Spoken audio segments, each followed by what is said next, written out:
Well, yeah, he said he was going to be with it. So he's not around localized in the mathematics class with us. Okay, very good. So fine. So let's continue. So just to remind you, last time we worked out the mathematics of Kalun's reduction, and so we're moving to a study strings on compact spaces. So we worked out, so as a warm-up, we worked out the study of field theory, which is ordinary gravity, Einstein gravity on a Kalun space, and we discussed how the action, the Einstein dilaton action, reduced on a circle.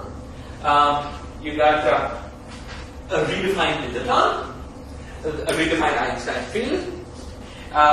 You got an extra scalar corresponding to the size of the circle, and you got a gauge field corresponding to G mu 9. Okay, and we worked out the action for that. That's it.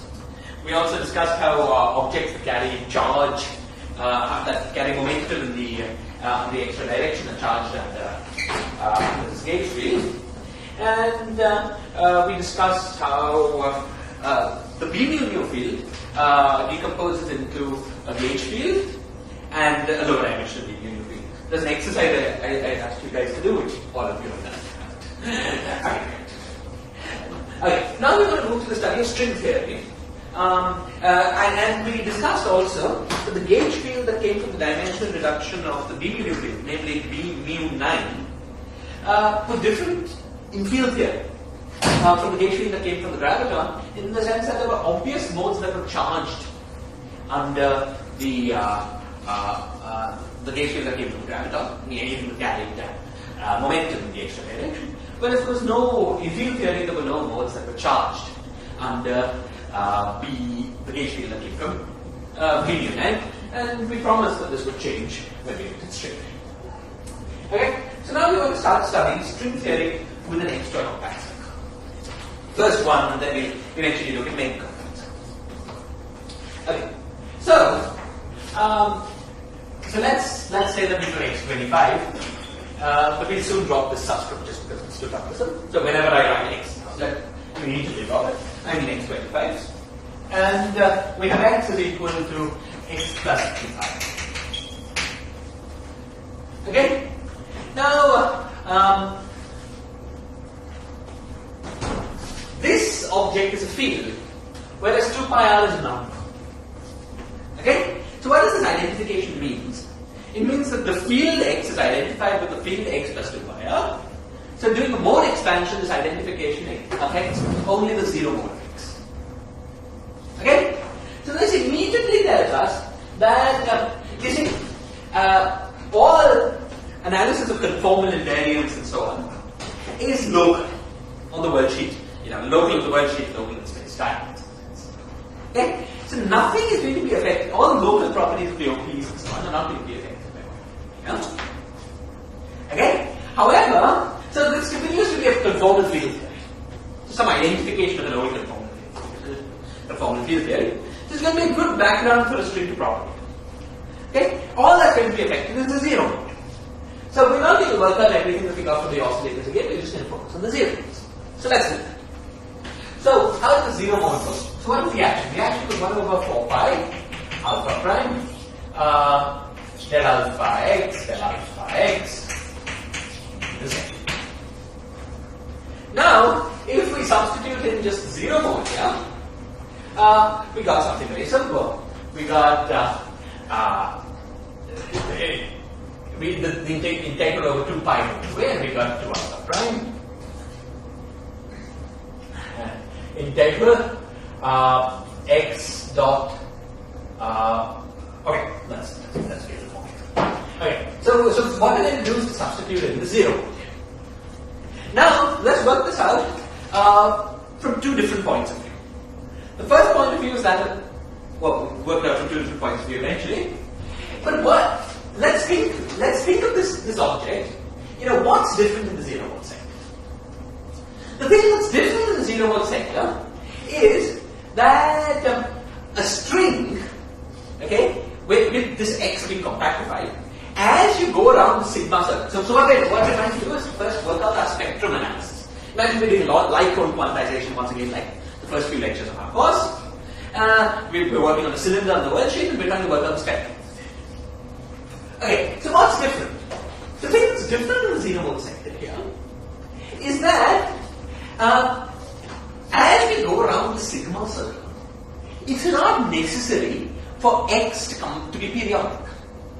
So what we've done is taken x previously and expanded it as x 0 is a function of time plus sum over I n sum over n by n sigma times some alpha n, and then proceeded to quantize.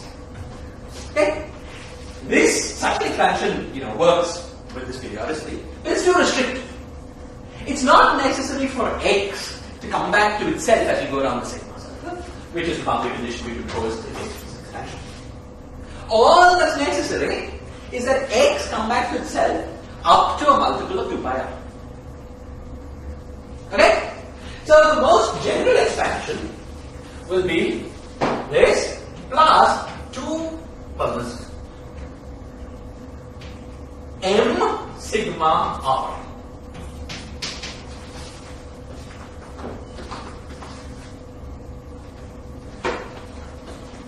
Okay? X of sigma and tau will be equal to m sigma r. Okay? For something.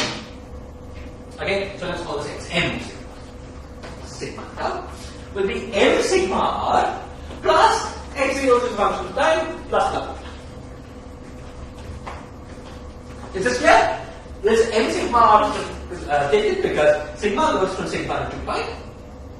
This quantity changes from x, wherever it was, to 2 pi r times m, which is the allowed periodicity.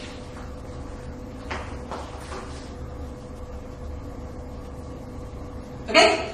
So the field space that we're working with splits up into different sectors, labeled by winding number n. This winding number tells us how many times the Tautic space field wraps as it goes around the worldsheet center. This is only for the closed strings? Yes, only for closed strings. It's very different for closed strings. We'll return to closed strings. So sorry, I should set up by leaving closed strings. This is the analog of this will be deeper in closed strings. We'll return to that. Okay. So we've got this kind of expansion into sectors. Field splits into some of the sectors. In each sector, we do such an expansion. Okay. So the quantization of this part is unaffected and is independent of which sector it is. So in each sector, we have a bunch of harmonic oscillators whose frequency goes from 1 to infinity, both for the left movers and for the right movers. Okay? So all we need to, so let's forget about this from now on and worry just about this part. Okay. So when we do the quantization of this system, what changes? So once again, fine. So there are two things that change. The first thing is that when we plug this kind of configuration into this action, we get a contribution in the action. And more importantly, a contribution in L0 and L0 bar from the two space derivatives sitting this way. Okay? We'll see that more clearly as we go. The second thing that's more important for our current purposes is that the quantization of this x0 thing, which is just a quantization of 1 over 2 alpha prime x0 dot squared, quantization of this action, looks like it's not changed. But that's not true. Because all wave functions have to be periodic until x0 goes to x0 plus 2 pi r. Okay? So, the quantization of this is a free particle moving on a circle, which effectively just quantizes the momentum in the x25 direction. So, the momentum in the x25 direction, p25, is restricted to be equal to n by r.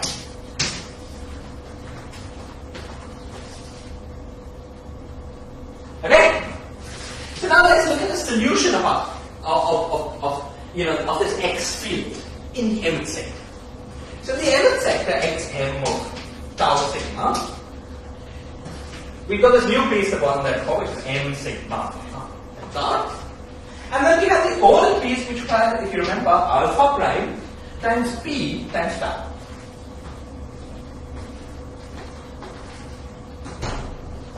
Okay? Why is the alpha prime here, somebody? What fixes the fact of this? That if we want momentum, this thing to be identified with momentum in alpha prime? We have the correct combination. So exactly. So the canonical momentum corresponding to x0 is 1 over alpha prime times x0 dot. You can also dimensionally argue. Yeah, you can't dimensionally argue that it's alpha prime or alpha prime. Okay. The canonical momentum is x0 dot divided by alpha prime. Apply x0 dot here, we get alpha prime p. Divide by alpha prime, we get prime p. Okay? Fine. But we know that this p is n by r. So, in the expansion of the field, we get m sigma r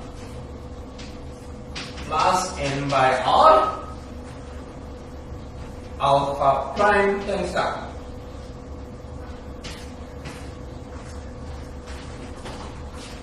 And plus the oscillators, which are unchanged, bet what we have. Okay, now let's rewrite this whole thing. It will be useful to rewrite this whole thing. It would be useful to rewrite this whole thing in terms of sigma plus and sigma minus. So let's remind ourselves that sigma plus is equal to tau plus sigma, sigma minus is equal to tau minus sigma. So tau is equal to sigma plus sigma minus by 2. Sigma is equal to sigma plus minus sigma minus by 2. So let's plot that in here. So we get sigma plus into, so we get this x is equal to sigma plus into, well from here we get n by r alpha prime.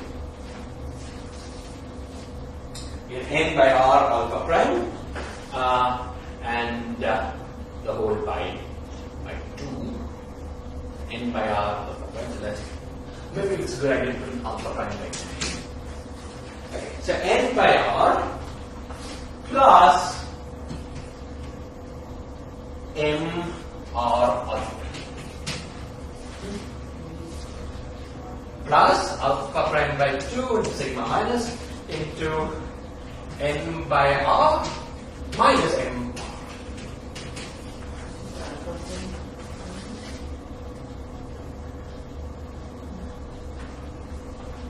The second term alpha prime should be in the term differential. The term containing m doesn't have any alpha. Term containing m has no alpha. Oh, you're right. Sorry.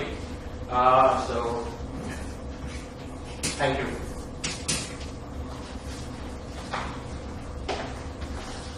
Okay.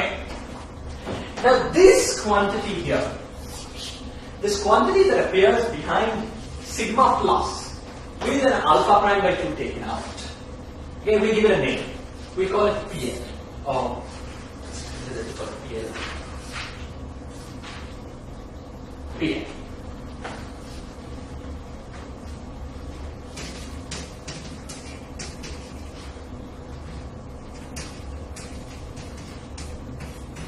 And we define PR is equal to n by r minus mr.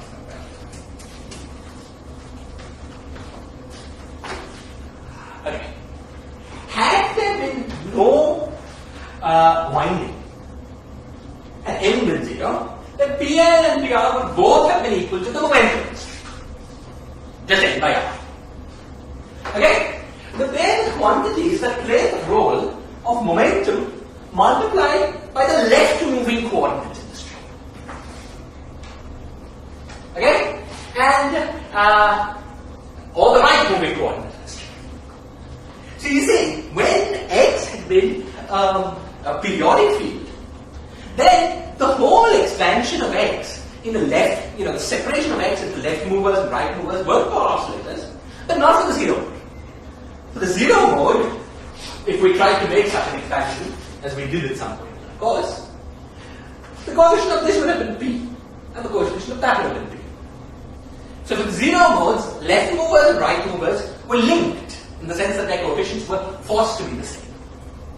Now we're seeing some sort of relaxation of this link. The left moving momentum, that is the left moving contribution to the zero mode, and the right moving contribution to the zero mode need not be the same.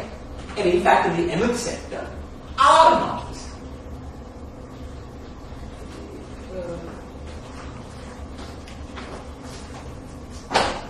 The left moving contribution to the momentum will be Left moving contribution to the momentum will be half of well, the total momentum is PL plus PR.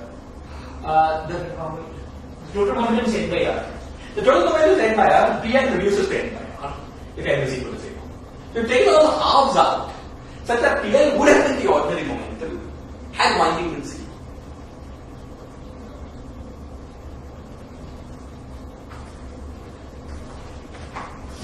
And similarly, PR would have, we accounted for the normalization of the wave.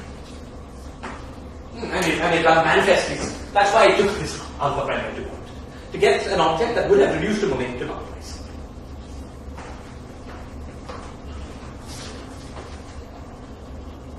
So if you want to think of it physically as the momentum carried by the left moving,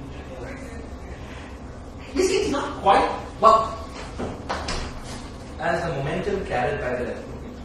for example, if I write down the mass formula, Right. then it We'll do that just now. It's a PL, you see, in the mass formula, PL will appear exactly like P appeared before. Because much reduced to the whole mass formula will appear. Okay? So fine. So at the formal level, what we're doing, physically is clear. We're adding winding segments. But you see something interesting happening at the formal level.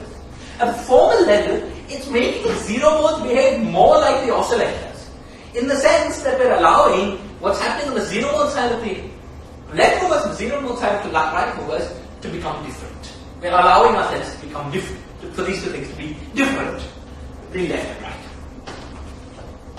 Is this clear? Okay, now let's immediately write down the flow pattern I was asking about, and read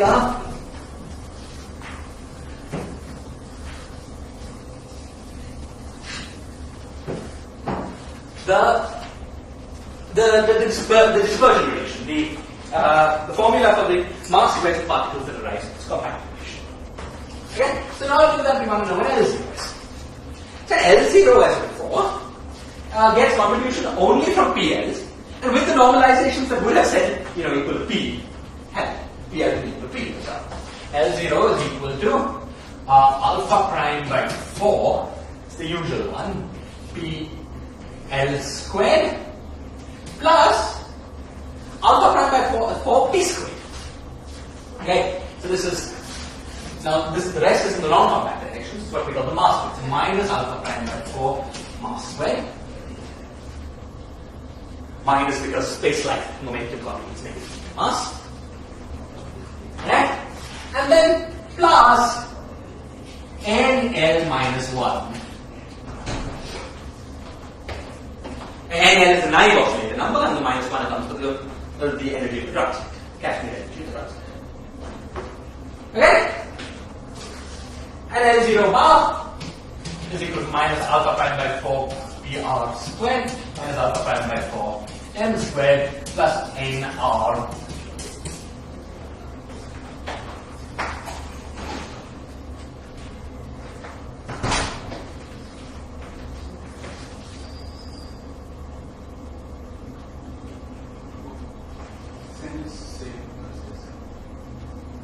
No, sorry, this is mass.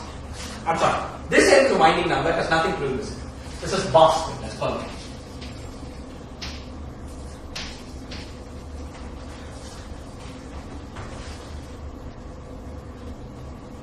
You understand? Look, suppose we've got a mode, okay? It carries some momentum in the non-compact directions. only this Oh, I see. This mass square is k square minus mass square is k square in the non-compact dimensions. Okay.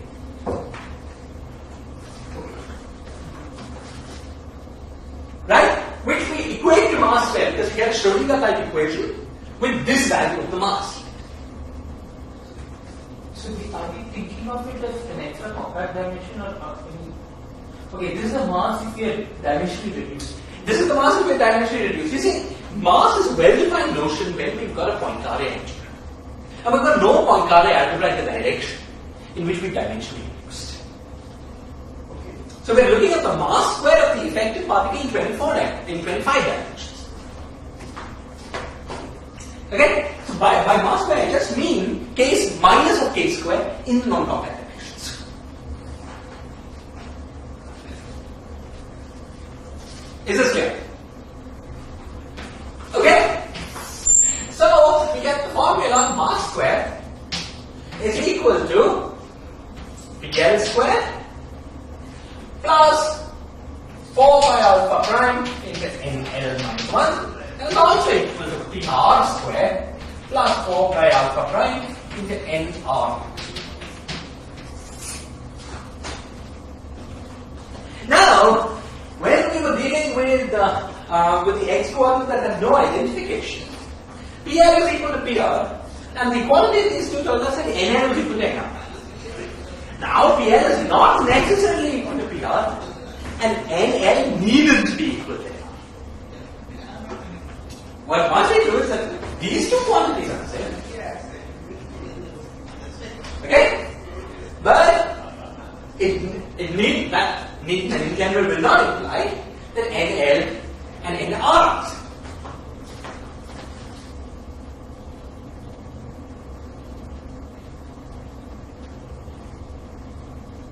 Okay, so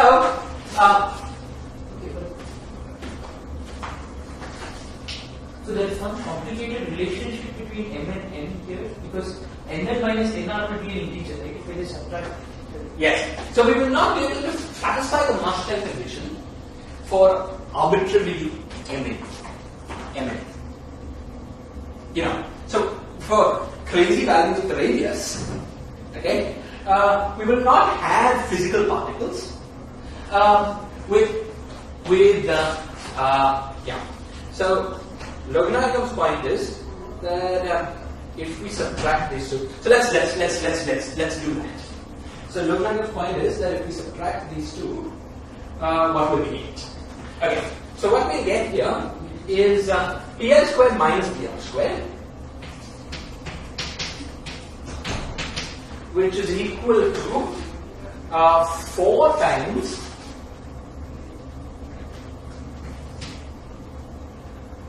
mn by alpha. Okay? And that must be equated with nr minus nl 4 by alpha. Okay. So, the equivalent of the level matching condition for cancer is that nr minus nl is m times n. So you fix a value of n, then you must satisfy this condition. You must choose your oscillator excitations. That's the way to think of it. Fix some n, then you have to choose your oscillator excitation from the right and the left such that this difference is. We still have transition and invariance in this circle. We have translation. This is the statement of that. I didn't understand. What do you mean? I mean, so we should get some condition out of that. Imposing Some condition on condition on this charge here. This n by r is the momentum corresponding to translation invariance. I have understood.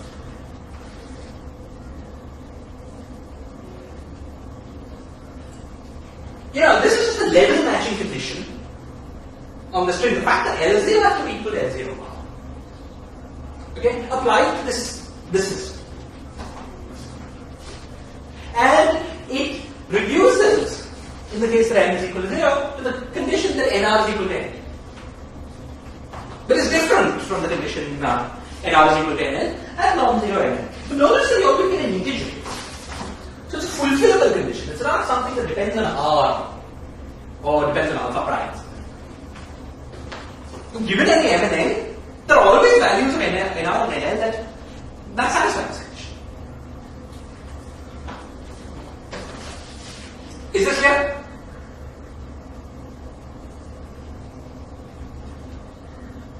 Okay, good. Let's go. Now, I want to look at this mass squared formula in a little more detail. Okay? So, let me look at this. Okay. Okay. Before going into the detailed analysis that I'm going to go into in a moment, notice one thing in which this PL, both PL squared and PR squared have a certain invariance property, a certain formal invariance property. So suppose I do the following. Suppose I take R and set it to alpha prime divided by R. Okay? And so, and I said M is equal to n prime and n is equal to m prime.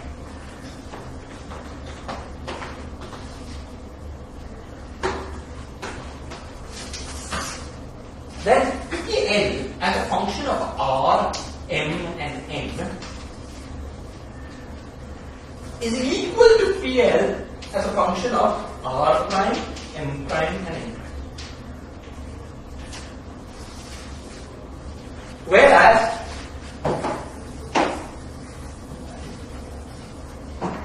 PR as a function of R, M and n is equal to minus PR as a function of R prime, M prime and n. Can you see this? You see, I exchange R by alpha prime by R. So I get alpha prime times R prime, yeah? And I exchange n by n. So this term becomes that term, and vice versa. Similarly, these two terms get flipped. And because we have minus sign here, we pick up this minus. Okay. So, what does this say? This already tells us something very interesting. Okay, it tells us that a string on a circle of radius r has exactly the same spectrum as a string on the circle of radius alpha prime. The spectrum is the same, but in order to map states to each other, you need to flip labels. This flipping of labels is m is equal to n prime and n is equal to n. Now, this from the point of view of quantum field theory, from the point of view of just gravity of a circle, seems very non-intuitive. You see, because we just have gravity in a circle, you've got a bunch of massive modes coming from the Kaluza-Klein states. And these states are more and more massive if the circle gets smaller and smaller. Certainly, it's not true that a small circle and a big circle have the same spectrum. So what's going on? You see, what's going on is that in string theory, in addition to the Kaluza-Klein states, you have states that wrap the string, the winding states. Now, just as the Kaluza-Klein modes get heavier and heavier as the circle goes smaller and smaller, the winding states go lighter and lighter as the circle goes smaller and smaller.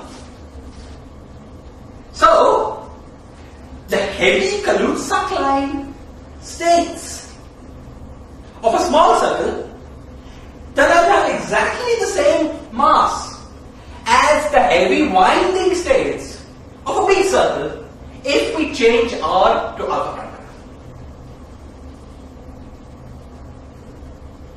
And vice versa. Okay?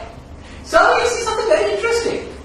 If you're looking at physics from the point of view of a low energy observer, you cannot, at least at the level of spectrum, you shouldn't see that this is a more general thing than just a spectrum. You cannot distinguish between string theory compactified in a circle of size R and string theory compactified in a circle of size alpha prime pi. The spectrums are identical. And the way it works is that the winding states in one picture, that's the momentum states in the other picture. And vice versa. Winding and momentum quantum numbers are interchanged. Okay? We've only seen the subquantum level spectrum. We'll soon, either at the end of this lecture or the next lecture, understand this is a full non-perturbable symmetry of string theory. Okay? This is our first glimpse at the symmetry of string theory called T-duality. Okay? Now, just a little word, we're going to go on with our technical analysis in a moment, but just a little word about T-duality. T-duality hints at something. It's just a hint because it's just a hint. But it hints at a phenomenon that we will see again and again in string theory. That in string theory, it's hard to go beyond the minimum length scale in some sense of thinking. You see, you might have thought that you were sort of looking at a compactification that dealt with very small length scales, like compactifying a very small circle. But it turns out you get exactly the same spectrum as if you compactified in a large circle.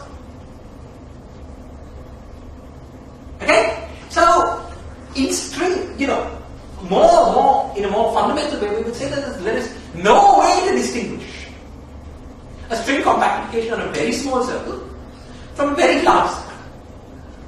There's no way to distinguish string compactification on a circle of size R from string compactification on a circle of size alpha prime R. So the very notion of whether something is big or small, once you get down to string lengths, at least as far as the size of the circle is concerned, seems to become ambiguous. Okay? And this is one of the first indications, and we'll see many of these as we go along, that somehow the notion of space and time must get modified in string theory. The absoluteness of big and small must get modified in string theory. How that plays out in the end has not yet been worked out properly. We don't understand exactly what replaces these notions. But we have many hints that this notion must get replaced. Yes? Is this true even if we slightly deform the circle? Is this true if we slightly deform in what way? Meaning? Let's say no more circle. You see, you have to do it in a way that solves the equations of motion. Okay? So now, in many situations, there are generalizations of this to. So, let's look at string theory compactified from a Calabi-Yau manner. Some complicated compactification. There are analogous phenomena to this. Okay, these phenomena are called mirrors. Okay, we'll discuss much of these things as okay. Is there a reason why would they expect that this will be true about arbitrary? No, one shouldn't take this too far. It's not a claim that, maybe basically the point is, basically at the level that we're talking about, the main point is that, there are winding modes and there are momentum modes. And you can interchange the two. Okay. As long as this statement continues to be true, at some intuitive level, you'll have a hard time distinguishing between big circle with winding and small circle with momentum.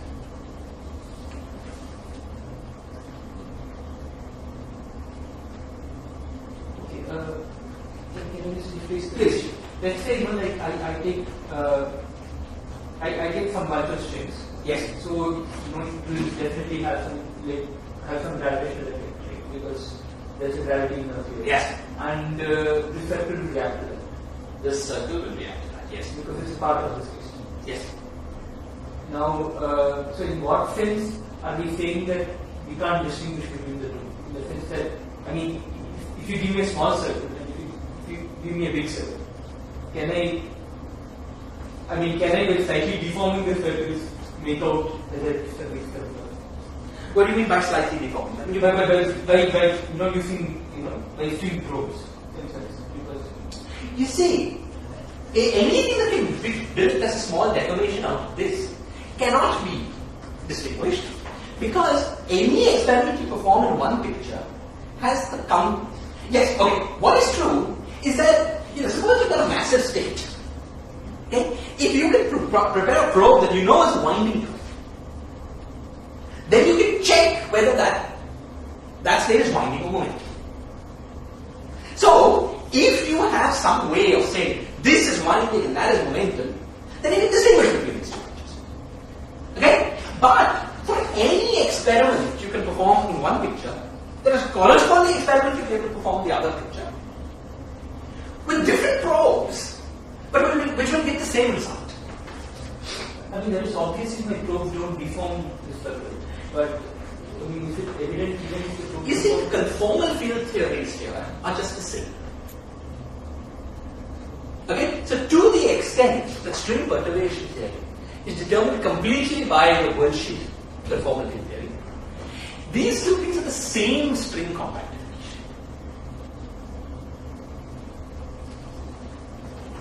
You see, any question you have in one picture has a corresponding, any experiment you set up in one picture has a corresponding experiment you set up in the other picture that will give you the same answer.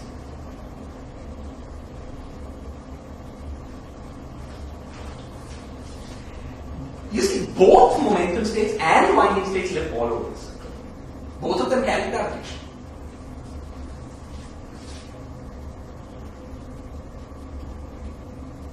Now, it's not obvious that you can distinguish in some invariant way, and it's to the extent that string perturbation theory holds at least. It's not true.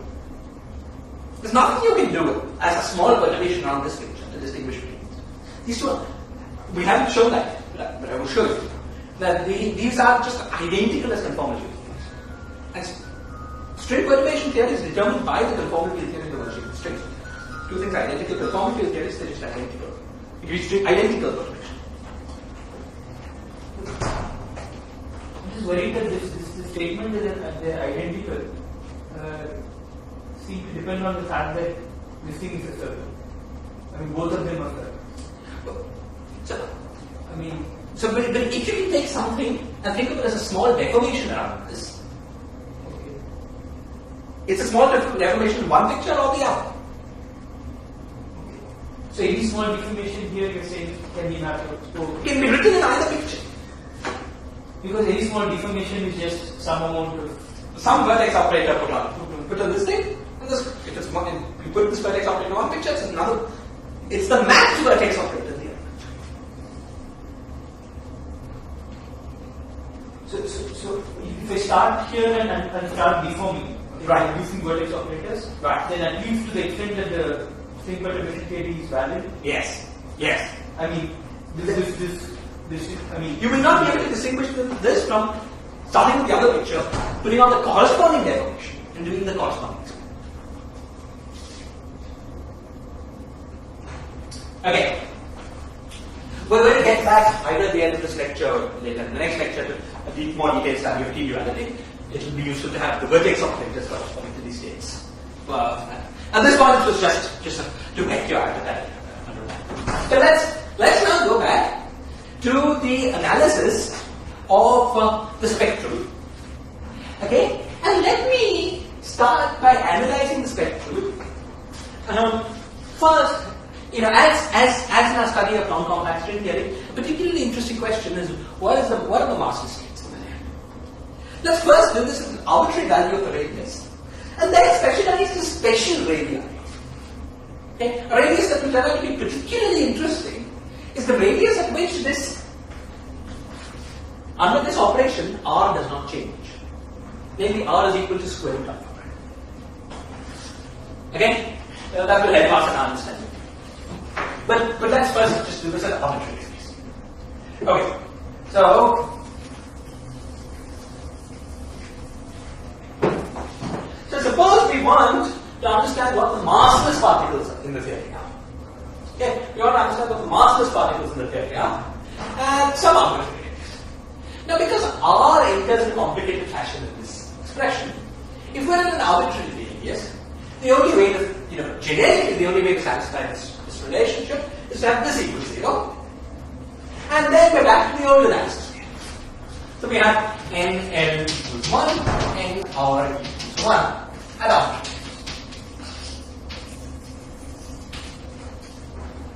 Okay? And so what are the modes? What are the states? The states are alpha minus 1, alpha tilde minus 1, Mn, acting on 0. But remember, these Mn's could be either 25 or mu. So now there are many options from the point of view of the lower dimension here. Firstly, if Mn equals mu, what we recover is the dilaton, the graviton, the B mu nu field of the lower dimension. If M and N are both run from 1 to 20. However, if one of M and N is mu and the other one is 25, okay, what do we then recover? So then let's, for instance, suppose we have alpha minus 1, 25, alpha tilde minus 1 mu. This has a single space-time index, so it's a gauge field. Okay? So we recover a master's gauge field. There's a second master's gauge field, which is minus 1 mu alpha tilde. In fact, actually, it's a symmetric and anti-symmetric combinations of these that are most natural. Okay? And these two master's gauge fields are what we saw in our analysis of Kaluza-Klein compactification last class. Namely, the master's gauge fields that came from having one leg of the graviton in the 25 direction and one leg of B mu in the 25 direction. Okay? And finally, there's a case where we have alpha minus 125, alpha tilde minus 125. You know? And this is a scalar from the point of view of the remaining non-compact dimensions, and it's the additional scalar that corresponded to the size of the circle. Remember, we had in addition to the low dimensional dilaton, an extra scalar to the size of the circle. How do you identify which one among the gauge fields? Among the gauge fields, you see, from the point of view of field theory, one of the gauge fields came from dimensional reduction of the graviton. The graviton is a symmetric combination. Whereas the other one came from the dimensional reduction of B mu, and B mu is anti-symmetric. Okay? Good. So, add arbitrary values of the radius, we've recovered what we saw last time from field. Okay. There's just one little point I want to make. There's one little point I want to make here.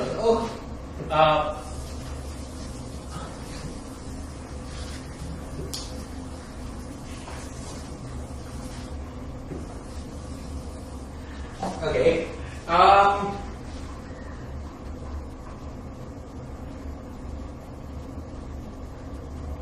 Okay, which goes as follows. Let's look at the vertex operator corresponding to the gauge field that came from B mu. Okay? So alpha minus 1 maps to del x. Alpha tilde minus 1 maps to del bar x. So the vertex operator will be of the form del x25 del bar x mu times minus del x mu del bar x25 times e to the power I k dot x. Where this k is purely in the non-compact dimensions. Okay? So this is going to be the vertex operator that corresponds to the gauge field that came from the dimensional reduction of B mu. Now, if you're interested in measuring the charge, okay, the net charge of the system, you couple, the derivative of Lagrange with respect to A mu gives you the gauge field.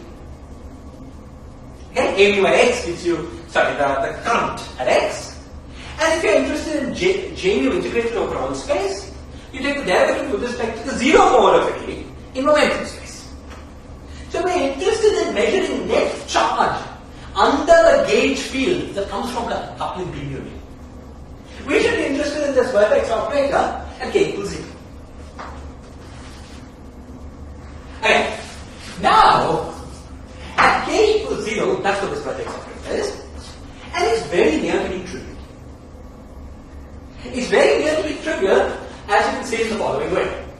You see, this thing we can write as, using the equation of motion of, exactly, let's take a del x25 del bar,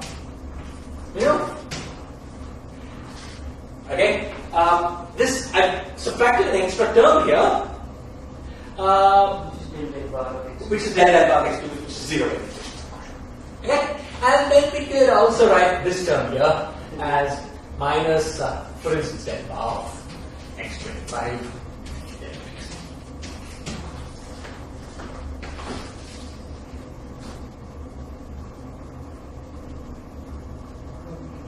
We could do it many ways, right? But what I want you to notice is that each of these terms here is a total derivative. Okay? So this object, if we were working on a compact world sheet, and if this quantity was single valued, okay, then insertion of such a quantity onto the world sheet would give you something trivial. It would just give you something that's 0 by the equations of motion. For instance, if this was the integrated vertex operator and calculating some correlation function. Okay? So, if the other operators that we insert into the worldsheet, onto the worldsheet, don't create are such that this vertex operator, the path integral in the presence of those vertex operators, all these single valued fields, then we just get 0. On the other hand, x25 need not be single valued. The other vertex operators that you put into your worldsheet go to force x25 to wind around. And then this vertex operator is not trivial. Okay? So what we are seeing is the fact that only states that have winding number in x25 can carry charge under the gauge field that comes from B. Now, in fact, the states that have winding number under x25 do carry charge under the gauge field that comes from B medium. And to convince yourself of that, I'd like to suggest a little calculation. Okay? I want you to calculate the 3-point function, 3-point scattering of the gauge field now with some momentum. Of the gauge field that comes from B union with some momentum, and 2 tachyon operators which have equal and opposite momentum.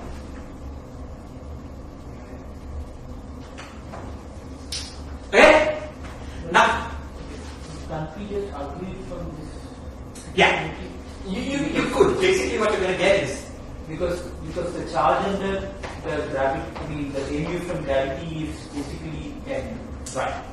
So, if the interchange has to work out, then the charge under that mu should be n. That's absolutely right. That's absolutely right.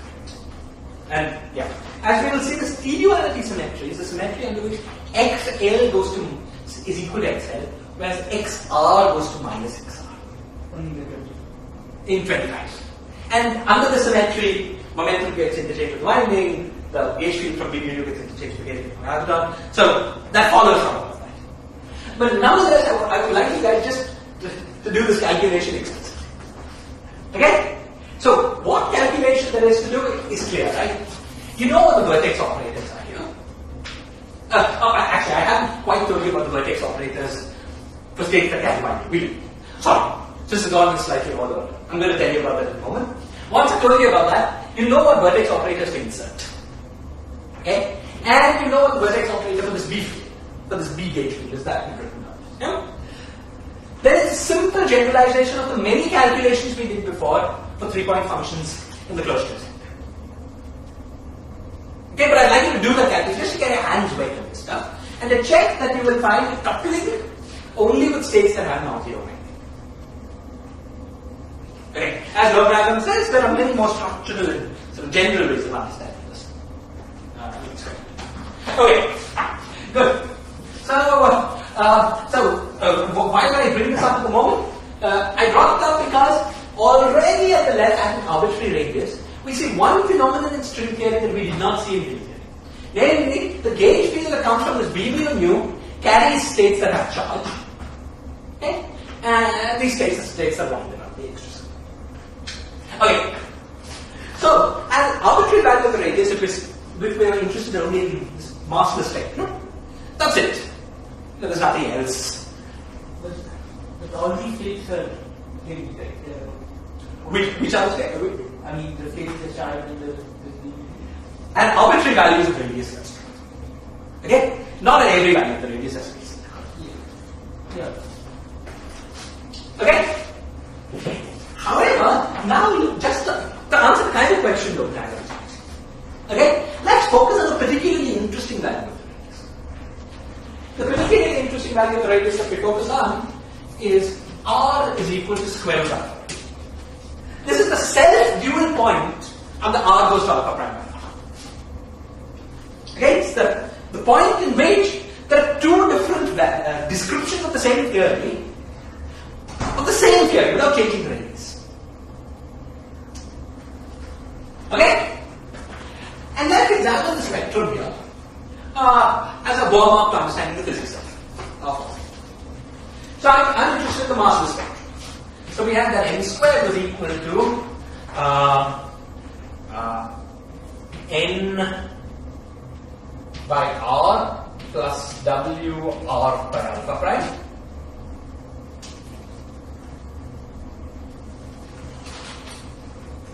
Yeah, the whole thing squared plus nl minus 1. It was also equal to n by r plus w minus w r by alpha prime plus n r. This was true in general. Now if we said r equals square root alpha prime, what happens? What happens is that was a 4 by alpha prime. Okay? What happens is that we get each of these things is proportional to 1 over square root alpha prime. So we get m squared is equal to 4 by alpha prime into n plus w, the whole thing squared by 4 plus nl minus 1 is equal to 4 by alpha prime into n minus w, the whole thing squared by 4 plus nr minus 1.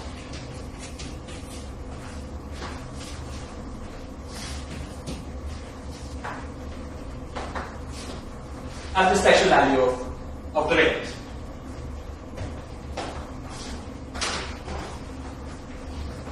Okay? And now let's search for solutions to the problem of masslessness.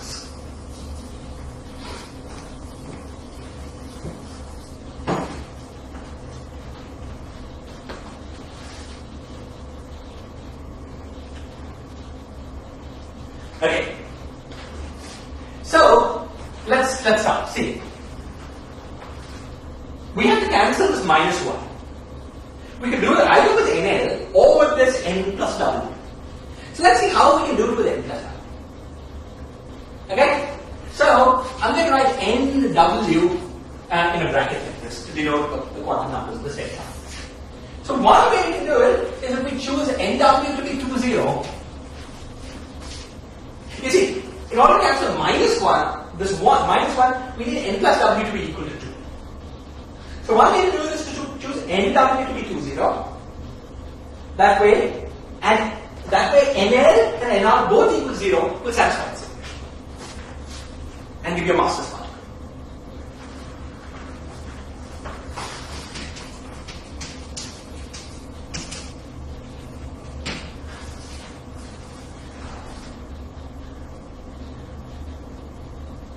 You see? Because this will give you 2 squared, so that's 1 minus 1 plus 0.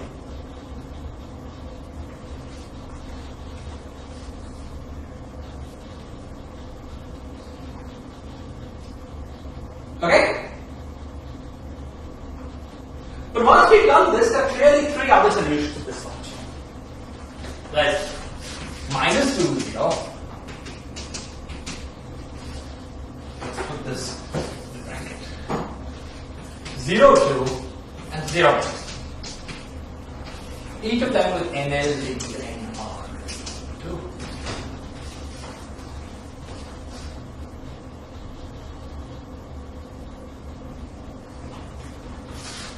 Okay? And that's it for massless particles with both n and n r equals.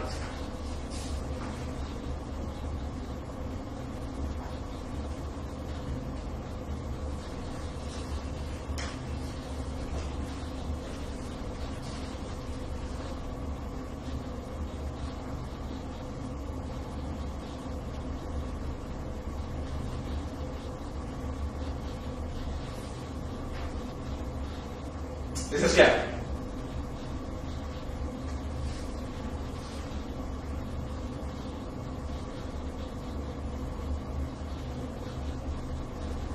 Okay? Okay? But this is of course not the only way to get massless particles. We could also try n and w are 1 and 1. That will also sum these two. So we could try 1, 1. And then if 1, 1 works, minus 1, minus 1 works. Okay? Then we said NL equals 0. But now NR is not equal to 0 because 1 minus 1 is 0. So we have to set NR to 1. Or we could try 1 minus 1 and then minus that works. NL equals 1 and NR equals 1. And then finally there's 0, 0 with NL equals 1 enough.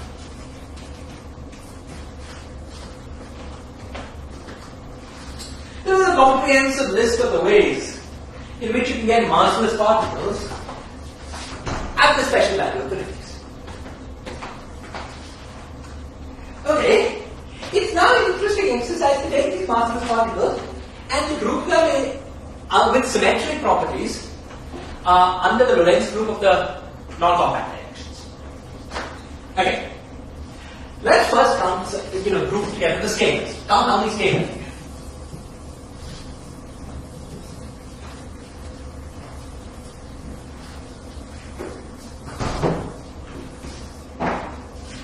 Okay, scalars.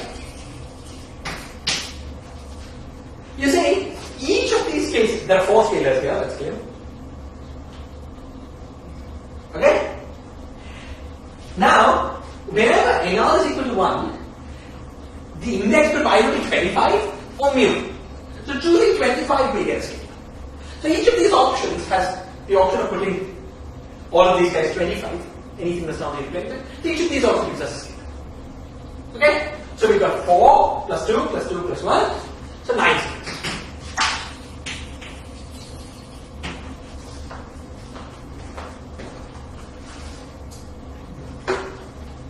What about gauge bosons?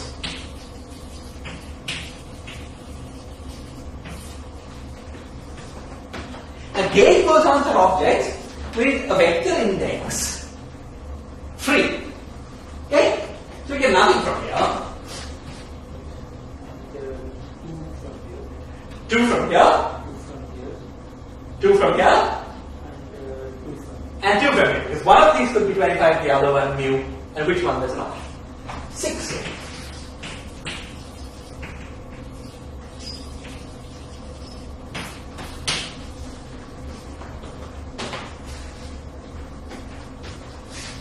Okay? And finally, what about higher dimensional things? Like the tensors and so on? So that's exactly what we had before. This 9 scalars. Yeah. So that's not counting like a trace of. There's also the guy here where he had mu. The trace part of alpha mu. So that's the dilettante of the lower dimensional theory. That we not count. 9 scalars plus the dilettante of the lower dimension. Okay. So plus everything the field theory would have given for the dimensionally reduced theory. No, but already there is dialecton of the lower dimension. Okay, yeah. Okay? So plus the other boys. That is d mu, and phi to the dimension. Now, these three here are interesting. These gauge bosons, these 6 gauge bosons here are interesting. You see, 2 of these gauge bosons came from here. Came from taking a mu index here and a 25 index here. These were familiar with. These are the gauge bosons that come from dimensionally reducing the graviton as the beam. But what about the other 4? Those came from here. Had no contribution from non-winding sectors. All of these have W not equal to 0. And so purely stringy objects. There's no field theory in all of these. There's no gravity. It's purely gravity in all of these objects. Okay? Now, I'm soon going to show you, once we study the vertex operators corresponding to these guys in a little more detail, I'm soon going to show you that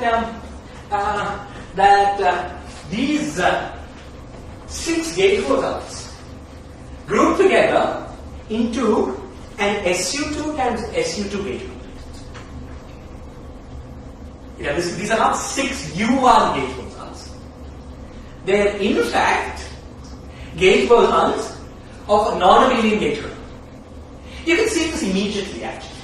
You see, all of these guys carry momentum and winding, and therefore are charged under the gauge boson that comes from dimensionally reducing the graviton and dimensionally reducing beam.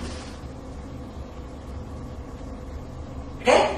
So this is the theory of gauge bosons such that gauge bosons are charged, carry charge under other gauge bosons. The only consistent way to do that is in a non-abelian gauge. It's also clear that this is like W plus W minus. Exactly. It's like W plus W minus A and W plus W minus. And I will also show you that these 9 scalars transform in the fundamental bifundamental of this SU2 times SU2. Okay, so these guys also carry charge under momentum and winding, these scalars. So they also charge up this SU2 times SU2, and we'll examine in what way that happens. So now I've not shown you all of this, but we're already getting a glimpse very interesting things. You see, what do we see? We see that you take string theory, which when non-compact was relatively boring, in the sense that the fields had no non-abelian structure. Okay? There was a graviton. Listen. So these 9 scalars are in In the fundamental bifundamental. You see, you have to say how they're charged under each of the 2 SU2s. So there will be like this 5 ING. Fundamental arguments, sorry. Fundamental arguments. Of this SU2. It's not even fundamental. It's like 3 times 3. It's in the 3 times 3. Right. But these I and J are SO3 vector indices.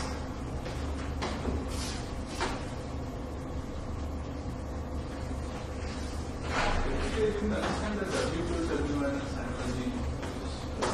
I mean, okay, fine. These the 4 actional neighborhoods that we are seeing here does carry momentum and winding, and therefore would be charged under the and they get +1 and -1.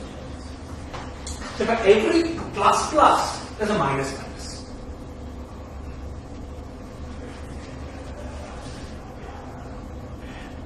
Yeah.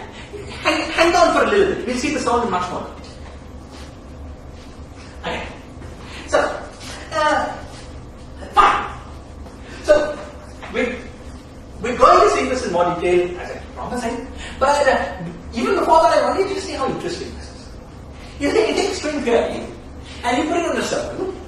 When it's not compact off, you put it in a circle of an arbitrary size. The massless spectrum is just that of U1 theories. The U1 gauge, the 2 U1 gauge bosons and it came from something with no non-abelian structure, graviton. Okay. Then you tune this circle size to a particular size, and suddenly you see the emergence of non-abelian symmetry. Okay, we'll see that. You might ask, how does it go away? How, when you move from this particular size to another small size, does it go away? And we'll say that basically will be like a Higgs mechanism. The non-abelian symmetry will be broken to U1 times U1 by an effective Higgs mechanism. We'll see all this as we go along. But it's a quite interesting. There's a new source of non-abelian gauge symmetry. This new source involves winding strings in inclusion. Okay? There's more symmetry than you would have thought. The same situation, which displays a very small amount of symmetry, U1 times U1, in field theory, actually has a hidden SU2 times SU2 symmetry from the point of view of string theory, which has been Higgsed away when you move to large circumstances. Okay? We'll see this all in more detail. Just to give you the lay of the land before we get into it. So field theory actually breaks down at some. Well, there are new massless states. The reason the field theory is a good approximation when every other state in the theory, every other string oscillator state, is well separated from it. That's no longer true. New massless states. Okay, it will be actually very similar to looking at an SU2 times SU2 theory with a matter in the 3 times 3, and then you slowly turn on a wave to that matter. Okay. At the origin, there's all the non-abelian structure. When you move far away, you just got the U1 times U1. Clearly, the effect of U1 times U1 theory breaks down as the wave of this thing goes to 0. Then the W goes on to mass become In that case, small. you would see it restored at some high energy scale. You would see it restored. Some effective way. This is that. Right. This is not happening. No, I think you would see it restored at some high energy scale here as well. You see, if you go to energies such that you can ignore the mass difference between these winding states. See, these winding states always exist at every value of the radius. It's just that they're not massless at every value of the radius. If you go to energies such that you can ignore the mass difference between these massive W bosons and the massless two ones, you will see the approximate SU2 symmetry. It will be the same kind of thing. So this will be some transition which is there's a temperature which is around space. Which, if you had a generic value of the certain size, which would be announced. That's okay. You have to go to energies in that order, for instance. Okay. Very good. So this was to show you how, in the presence of binding, you can get new interesting low energy physics, new massless states, and new phenomena. We're going to come back and discuss all of this in more detail. But in order to do that, it will be helpful to understand the vertex operators of this theory. So let's get to there's a partition function. Sorry, right at the beginning of this lecture, I should have calculated. Okay, I'm sorry. I'm going to take a 10-minute break before we go into vertex operators. This is just to do with spectrum once again. Just to compute at an arbitrary value of the radius the partition function, the one-loop partition function, this theory on the torus, just to show you how modular invariance is recovered. Hitting this.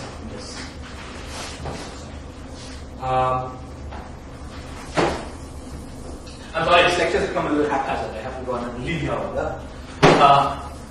But it will soon all come together.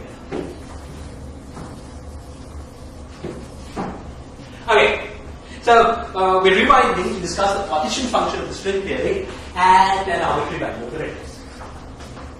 Okay, so everything that you get from the oscillators is unchanged. Okay, so suppose we've got this X conformity theory, we want to compute its torus partition function.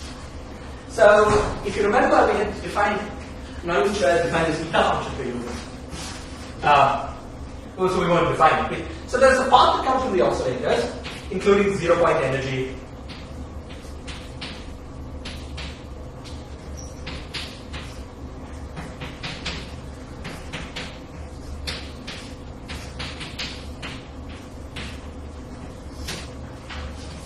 which is totally unchanged in this level. Okay? So what are we doing? We're computing the torus partition function. We're computing the torus partition function of the part of the conformity theory that comes from this X. It's just this one result. Okay? So we have this term that comes from the oscillators and nothing has changed. So we have this, which by the way in mathematics is like to write as eta of tau mod squared. And we can write it as eta of tau mod squared just because it saves us a lot of writing. Okay? So the partition function is this business times what? Times whatever we get from the 0. Okay? So now let's discuss what we get from the 0. In the case of non-compact theory, remember the way we did it. We said that, well, what we have is the spectrum of a particle on a circle of size tau 2. The spectrum of a particle on a circle of size tau 2, and the particle has effective mass 1 over alpha. Okay? And then we said, well, then that is tau e to the power minus tau 2 times k squared plus n squared dk integral. Then we did the Gaussian integral and we got the answer that was proportional to 1 over square root tau 2. Okay? Now we want to do the analog of this here, but there are two differences. Okay? What are the differences? The differences are, firstly, that we have winding, and secondly that momentum is discrete. Okay? So let's do it more carefully. So what we're going to do is compute the trace of q to the power n0, q bar to the power n0 bar, from the 0 mode sector, from the 0 mode contribution of that, when we have the separate compact. Now, L0 is simply equal to 4 by alpha prime KL squared, the contribution of 0 modes, and L0 bar is 4 by alpha prime KR squared. So what we want to do is to compute trace of, and this trace now is just a sum over n. Q to the power 4 by alpha prime KL squared, Q bar to the power 4 by alpha prime KR squared. Where, remember, KL and KR go back to that before.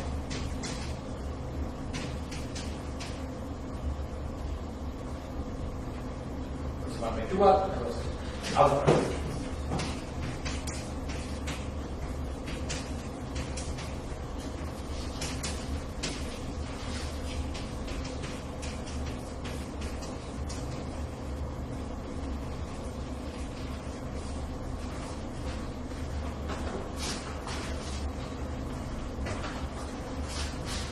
Okay.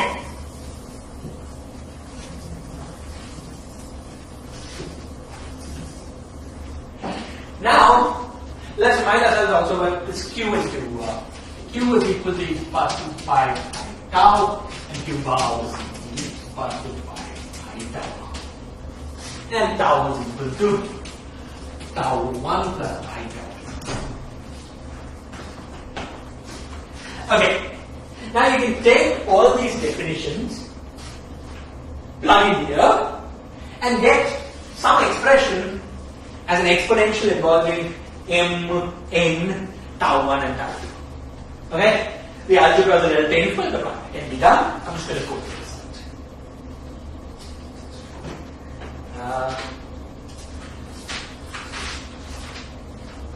Okay. This thing is exponential of minus pi into alpha prime n squared by r squared plus n squared r squared by alpha prime plus 2 pi I tau 1.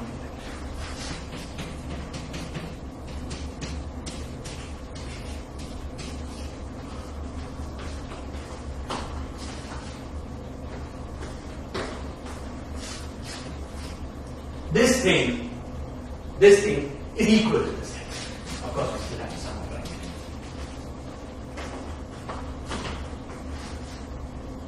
By the way, can somebody give me an interpretation of this tau 1 with multiplied by n times w? Does it remind you of something we saw at the beginning of this class? What does tau 1 couple do?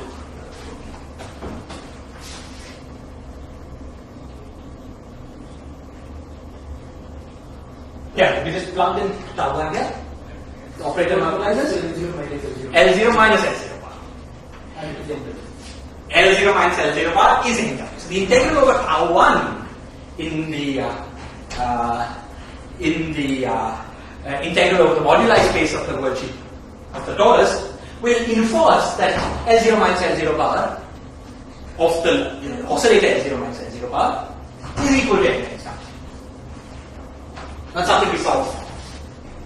There's a new contribution coming proportion of tau 1 compared to what we had just on the oscillator. Okay. The usual thing for the non-compact guy was that the integral over tau 1 enforced that L0 is equal to L0. Okay.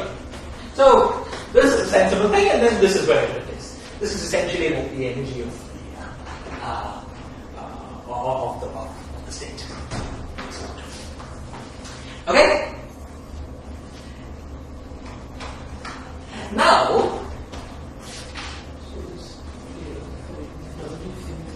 I'm sorry.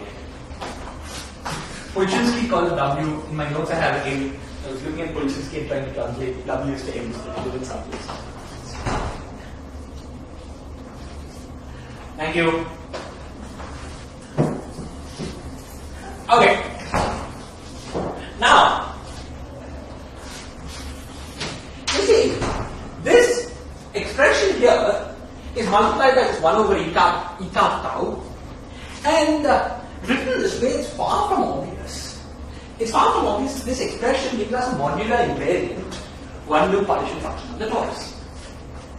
There are two sources of non-obvious. But firstly, mod eta squared by itself is not modular invariant. It needs an extra factor of square root of tau 2, exactly. Square root of tau 2 into mod eta squared is modular. Okay? So firstly we need a factor of that somehow, and then the sum has to be modular as well, and it's far from clear that that's the case. However, there is an interesting trick here, an interesting technical trick that allows us to demonstrate modular invariance and has a physical interpretation. So let's first look at the technical trick and then look at the physical interpretation. So what I'm going to do is take the sum over n, that is the sum over all the momentum modes along this circular, and do it after and Poisson result. Okay? Let me remind you what that means. Okay. See. Suppose you've got some function, some f of x, which has a Fourier decomposition, which is equal to f of k, f tilde of k, e to the power 2 pi I kx. Okay. Now, I that the following is true. That the sum, provided there's reasonable follow properties of these functions, the sum of f and m is equal to the sum of f tilde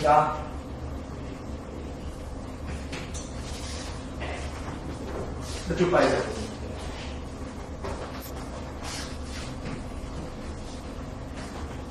Okay. Now this is something you're all familiar with, but let's quickly see. Oh, leave it here to check that this is true, or you know that this is true?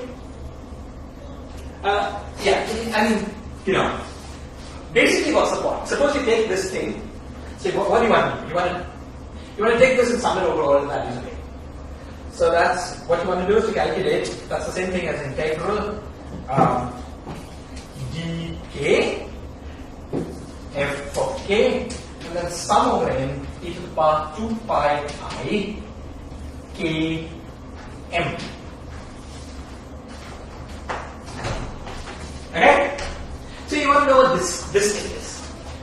Now this thing is a little ill-defined as it stands, but one way to understand it is to put, to discretize space-time and compactify it. Put the values of m to be periodic with periodicity in, to discretize the possible values of x, and then allow k to take the allowed values, namely m divided by n, to respect the periodicity of the problem. Hey, my nose is substantially better. Let's just do it. Okay, so suppose we're given a problem in which we have periodicity of this function or as a function of x or with periodicity capital A. Okay, then the allowed values of k, then the allowed values of k would be k is equal to m divided by n. Okay? And of course there would be, because we're only looking at things, at discrete points, there would be an effective periodicity in k.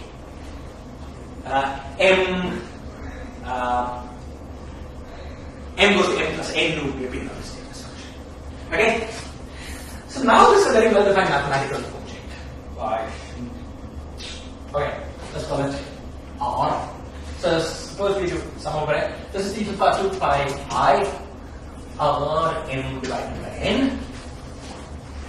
M runs from 1 to n. This is very clear. Right?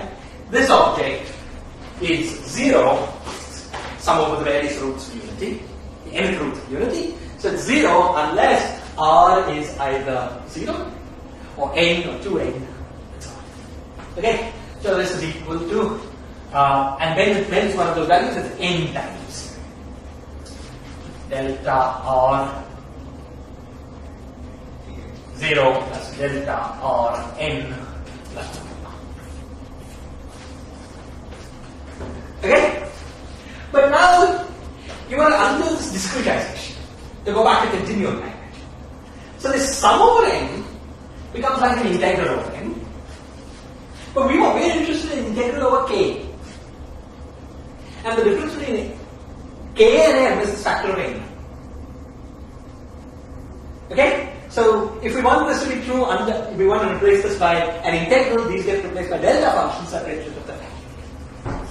Okay? The only tricky part in this whole process is getting that normalization, right? But this is the correct one. So once you define things this way, this is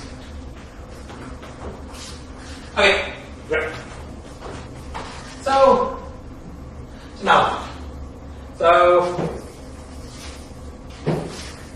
now going to apply this formula. We're now going to apply this formula to that object, with x being taken to be the object n. Okay? So what we want to do is to compute integral e to the power 2 pi I. And now we'll replace n by, let's say, r. So 2 pi I. No, down to multiply.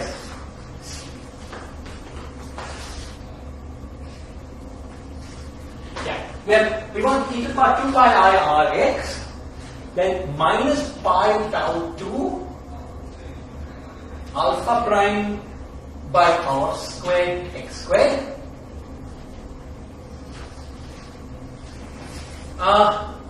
plus 2 pi I tau 1 into xm. Sorry, xm. Right? There's also this part. But since that does not involve our variable n, which I call x, okay? It just goes along to the right. So let's do this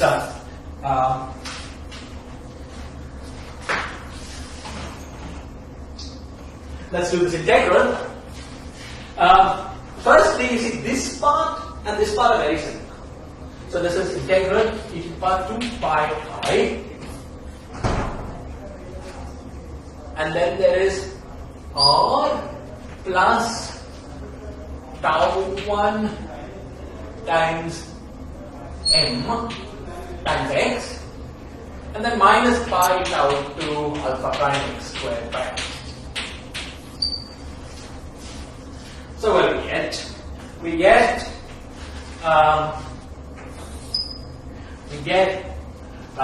in doing this integral, we get the factor of square root pi that we get from a Gaussian integral.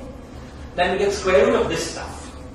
So we get square root pi, square root alpha prime r, and then a square root of tau 2.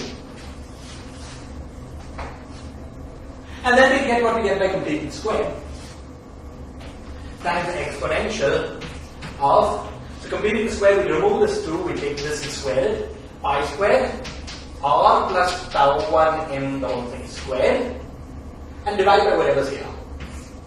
So pi tau 2 alpha prime and r squared.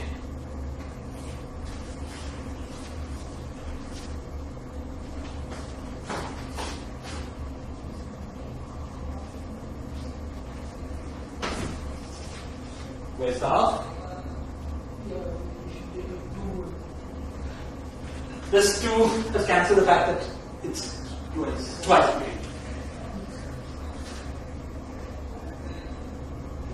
If you complete a square, the standard deviation, the variance gets inverted. So it should be 2 sigma squared. You want a 2 here. So I think there should be a factor of 4. It gets inverted. Very good, very good, very good. I hope that's not really going to trouble.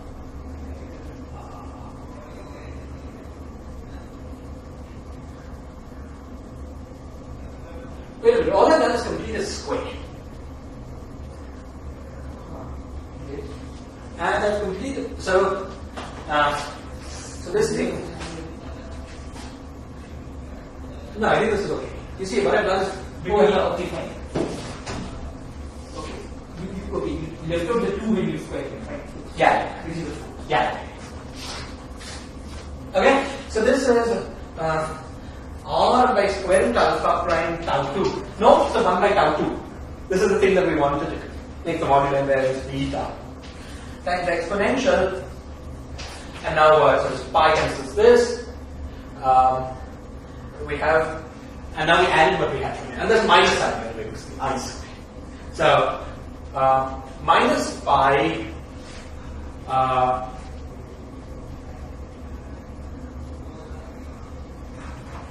minus pi into tau 2 m squared r squared by alpha prime plus r plus tau 1 m the whole thing squared. That's an r squared as well. Alpha prime.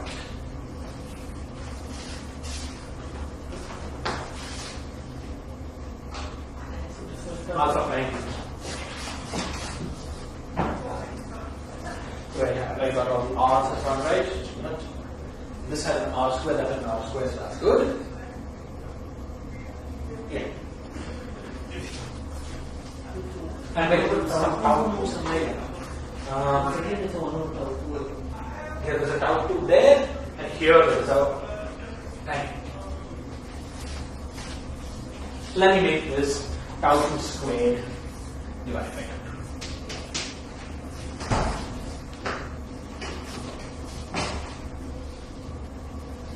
2. Okay.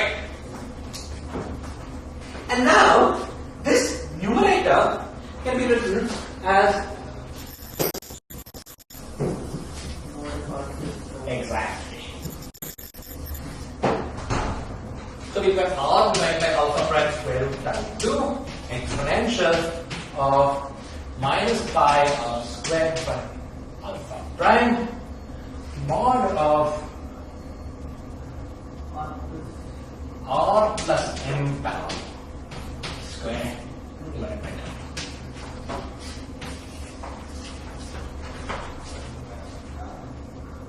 Okay, and this is summed over all values for r and m. Now this is a much neater form from the point of view of modular invariance than what we had before. For instance, there was no hope to modular invariance in the original thing. Because of all these factors of r that appear differently in different terms. Now all the r factors have come out, so there's no hope this is simply modular invariant. And let's check. Under tau goes to tau plus 1, that's obviously modular invariant. Under the redefinition, n goes to n minus 1. R So r goes to r minus 1. R goes to R minus 1. R minus n, thank you. Thank you, right. So under tau goes to tau plus 1, this is obviously modular invariant. What about tau goes to minus 1? Okay? Now the tau goes to minus 1 by tau. Yeah, let me look it up here. Let me check it. N goes, oh boy, his M. He has, his M is our R. His, R goes to minus M. And M goes to R. This is modular invariant under that transformation. We can check. Can I leave it you to check? Okay. Okay. So, okay. So tau prime is equal to minus 1 by tau. Okay. So what's the imaginary part of this? So this is equal to minus 1 by tau bar into tau bar. So im tau prime is equal to im tau divided by mod tau.